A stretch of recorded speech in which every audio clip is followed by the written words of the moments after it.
Okay, this is a bit of information on our cornering system. It's quite simple really. It's a series of left and right hand corners. How we work out which is our left and our right, so we're using our left and right hands. This corner here is what we call a right corner, and then this corner, what you can see here, is a left corner. So your thumb is the shorter end of the corner, and then your hand is on the longer straight of the block. So when we go up in our corners to break bond and give these beautiful perfect lines through here, we use a left and a right. So again, this particular block is a right hand corner, so on top of that we'll go a left hand corner, just like that. Oops, on the other side of the steel.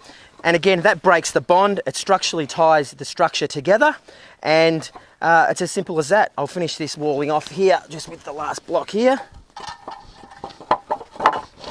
That's dropped in just like that, ready for core fill. Obviously we've got to nick those bars down, but that's something that we do at the end before we core fill.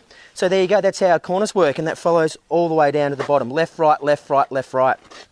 For more information, watch our other videos.